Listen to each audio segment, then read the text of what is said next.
반갑습니다. 오늘은 안필드에서의 노스웨스트 더비, 리버풀과 맨체스터 유나이티드의 경기 리뷰입니다.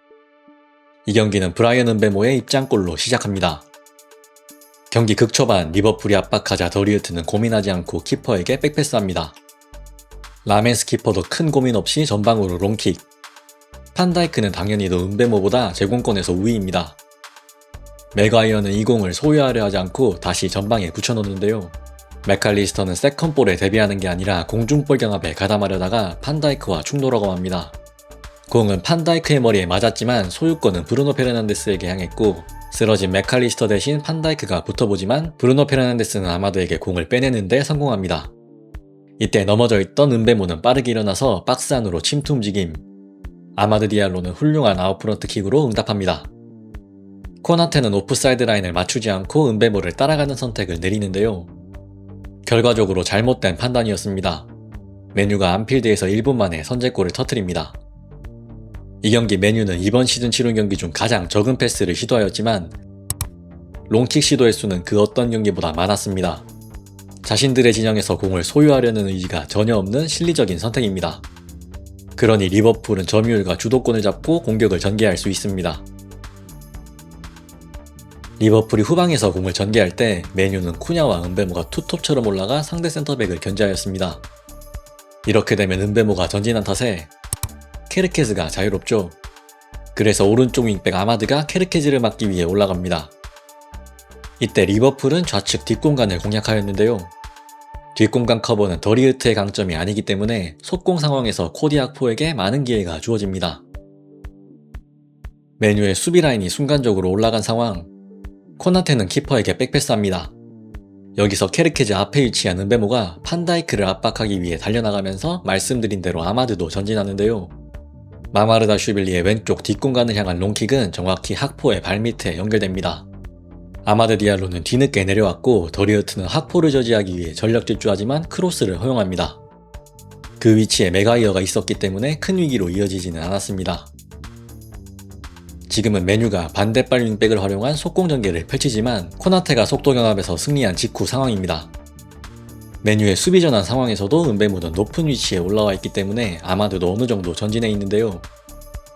이 공이 살라에게 연결됐고 학포를 향한 날카로운 패스로 이어집니다.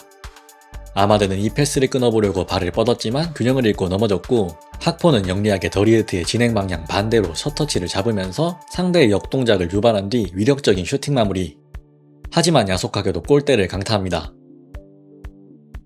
지금은 전진하는 맥칼리스터를 따라가는 브루노 페르난데스가 은베모에게 전방 압박을 요구합니다. 판다이크가 케르케즈에게 패스하자 역시나 아마드도 전진하는데요. 이때 브루노가 끌려나가면서 발생한 중원으로 소보슬러이가 내려와 공을 받은 뒤 원터치로 판다이크에게 패스를 내줍니다. 판다이크는 지체하지 않고 포켓 공간으로 이동한 맥칼리스터에게 전진 패스.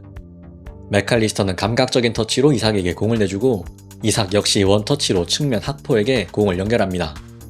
더리우트의 몸의 방향이 학포를 막을 수 없는 곳으로 향하자 브루노 페르난데스가 측면을 커버하지만 학포에 찍어차는 크로스를 막을 수는 없었습니다. 이게 묘하게 굴절되면서 또 한 번 골대를 맞습니다. 이런 리버풀의 속공은 위력적이었지만 결과를 가져오지는 못했습니다. 그런데 대부분의 경우 맨유가 5-4-1로 내려앉았기 때문에 리버풀은 속공보단 지공 상황이 훨씬 많았는데요. 리버풀의 지공 전개는 그닥 위력적이지 않았습니다. 맨체스터 유나이티드가 촘촘한 5-4-1로 내려앉았습니다. 이제 은베모의 역할은 전방 압박이 아닌 전진한 맥칼리스터를 향한 패스기를 막는 것입니다. 판다이크의 선택지는 케르케즈 뿐입니다. 케르케즈가 패스를 받자 맥칼리스터는 뒤도 돌아보지 않고 중앙으로 뛰어들어갑니다. 측면에서 뭘 할 수가 없어진 케르케즈는 흐라벤베르그와 패스를 주고받는데요. 흐라벤베르가 몸을 우측으로 열고 반대 전환을 준비하자 살라가 달로를 끌고 중앙으로 들어오면서 브래들리가 넓은 측면으로 뛰어드는 패턴이 나옵니다. 그런데 마운트는 브래들리의 전진을 최대한 따라갔고 리버풀의 반대 전환은 실패하면서 무의미한 점유가 이어집니다. 전술판으로 맨유의 지공 전개를 더 자세히 알아보겠습니다. 맨유의 촘촘한 5-4-1 로우 블록을 상대로 리버풀은 공격적인 2-3-5 포메이션입니다. 여기서 맨유의 좌우 윙어 마운트와 은베모는 전진한 상대 풀백에 대한 다른 접근 방법을 가져갔습니다. 마운트는 철저하게 브래들리의 움직임을 마크한 반면 은베모는 1차적으로 중앙에 들어와서 맥칼리스터를 향한 전진 패스가 이루어지지 못하게 하다가 케르케즈에게 공이 연결되면 그제서야 측면을 방어하였습니다. 이때 맥칼리스터는 좌측 전개에 가담하지 않고 박스 안으로 침투하는 역할을 수행했는데요. 왼쪽 측면 2대2 상황에서 학포와 케르케즈의 호흡은 그닥 좋지 못했기 때문에 공은 다시 중앙으로 향하는 빈도가 높았습니다. 이때 리버풀이 코너 브래들리의 오버래핑 혹은 언더래핑을 활용한 우측 전환을 시도하면 메이슨 마운트는 브래들리를 놓치지 않고 따라가면서 전환을 차단하였습니다. 자, 다시 경기 장면으로 돌아오겠습니다. 지금도 메뉴가 5-4-1로 내려섰고 은베모는 맥칼리스터를 향한 길목에 서 있습니다. 케르케즈가 공을 받자 이번에도 맥칼리스터는 측면 전개에 가담하지 않고 중앙으로 들어가 버립니다. 케르케즈는 패스 앤 무브로 학포와의 원투 패스를 시도하지만 학포는 케르케즈를 외면하고 중앙을 선택합니다. 이때 코너 브래들리는 중앙으로 침투, 마운트는 침착하게 달로에게 마크맨을 인계하는데요. 넓은 측면에서 손을 들고 있는 살라에게 패스가 향하자 달로는 다시 마크맨을 바꿔서 살라를 압박합니다. 살라는 공 컨트롤에 실패하면서 리버풀의 전환은 실패로 돌아갑니다. 계속해서 똑같은 장면입니다.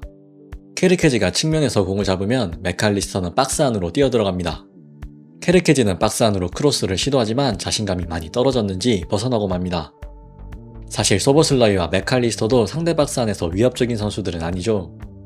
후반전에도 이런 답답한 지공 흐름이 계속 이어지자 62분 슬롯 감독이 교체 카드 3장을 준비합니다.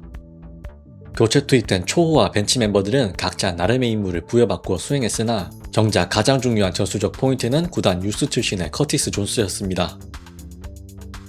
리버풀은 이 교체를 통해 소보슬러이를 우측 풀백으로 이동시키고 에키티케를 세컨톱으로 규용하였습니다. 거기에다 3선 조합을 커티스 존스와 비르츠로 바꿨는데요. 포백 보호나 세컨볼 경합에는 위험 부담이 있는 조합이지만 득점이 필요한 만큼 과감한 판단이었습니다. 여기서 메뉴의 5-4-1 수비를 상대로 에키티케를 원래 맥칼리스터가 있던 위치에 배치하였고 커티스 존스가 왼쪽 측면 전개에 가담하는 형태로 공격 전개하였습니다. 전반과 달리 왼쪽 측면에 다수의 숫자를 확보하기 위한 교체입니다. 맥칼리스터와 커티스 존스의 기본적인 위치는 모두 왼쪽에 배치된 3선 미드필더이지만 패스 위치를 비교했을 때 두 선수는 전혀 다른 역할을 수행하였습니다. 교체 투입된 커티스 존스가 훨씬 더 적극적으로 왼쪽 측면 전개에 가담한 걸 확인할 수 있습니다. 후반전 교체 투입이 이루어진 이후 상황, 커티스 존스가 낮은 위치에서 공을 잡고 케르케즈가 은베모의 뒤에 위치하는데요. 여기서 케르케즈가 은베모를 끌고 측면으로 이동하자 커티스 존스는 그 틈을 놓치지 않고 전진 드리블을 합니다. 에키티케는 더리우트가 수비하지 못하게 몸으로 막습니다. 커티스 존스의 드리블 이후 슈팅은 키퍼 정면이었지만 경기장의 분위기가 서서히 바뀝니다. 라멘스 키퍼는 여전히 공을 잡으면 그냥 롱킥 처리합니다.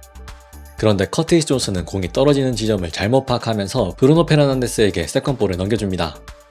브루노 페르난데스는 곧바로 침투하는 은베모에게 뒷공간 패스를 시도하지만 코나타의 수비 커버에 막히면서 다시 리버풀이 소유권을 획득합니다. 그러자 전진에 있던 은베모 대신 교체 투입된 세슈코가 오른쪽 측면 수비를 위해 내려갑니다. 그리고 다시 5-4-1 수비, 왼쪽 측면에서 숫자를 확보한 케르케즈와 커티스 존스가 학포에게 공이 연결되자 각각 오프더볼 움직임으로 메뉴의 수비를 교란하면서 학포의 크로스 마무리. 부정확했지만 리버풀이 박스 안에 워낙 많은 숫자를 확보하고 있었기 때문에 소유권을 따냅니다. 메뉴 선수들도 수비를 위해 전부 박스 안으로 들어간 탓에 자유로운 소보슬러에게 패스가 연결되고 공을 받은 키에사가 박스 안 살라에게 패스를 찌르는데요. 이걸 도르구가 차단하면서 리버풀의 코너킥으로 이어집니다. 리버풀의 코너킥 이후 세컨볼을 따낸 은베모, 역습을 시도하다가 판다이크의 태클에 막히면서 다시 수비로 복귀합니다. 에키티케는 박스 안으로 들어가는 비르치에게 패스를 집어넣고 박스 안에서는 우당탕탕 혼전 상황이 펼쳐지는데요. 이때 은베모는 팀 동료들이 소유권을 따낼 거라 확신했는지 냅다 뛰어 올라가지만 어떻게든 소유권을 지켜낸 비르치가 은베모가 있던 공간으로 빠져나온 뒤 키에사에게 패스. 이후 키에사의 강력한 왼발킥은 학포에게 걸리면서 리버풀이 드디어 동점골을 터뜨립니다. 얼마 가지 않아 은베모의 압박에 마마르다 슈빌리는 걷어내듯 전방으로 롱킥. 메가이어가 헤더를 따내면서 세슈코에게 공이 연결되는데요. 수비적으로 불안한 리버풀의 3선은 세슈코와 브루노 페르난데스의 주고받는 패스를 전혀 통제하지 못하면서 너무나 쉽게 침투 패스를 허용합니다. 오른쪽 풀백이 된 소보슬러이가 힘겹게 막아냈지만 메뉴의 코너킥. 여기서 나온 은베모의 슈팅이 굴절되면서 브루노에게 향하자 먼쪽 포스트를 수비하던 커티스 존스와 학포가 순간적으로 전진해버리면서 메뉴에게 수점 열세를 허용합니다. 브루노 페르난데스는 그 지역으로 킥을 처리하면서 메가이어의 결승골. 메뉴가 2016년 이후 처음으로 안필드에서 승리합니다. 당시 결승골의 주인공이 웨인 루니였으니 정말 오랜 시간이 걸렸습니다. 또한 아모린 감독은 맨유 부임 이후 첫 연승에 성공하면서 분위기를 끌어올립니다. 반면 리버풀은 좋지 않은 경기력이 유지되는 가운데 이젠 극장골까지 터지지 않으면서 충격의 4연패입니다. 어느덧 리그 순위도 4위, 디펜딩 챔피언으로서의 체면을 구깁니다. 저는 더 좋은 영상으로 돌아오겠습니다. 지금까지 축구공학자 타샤셨습니다.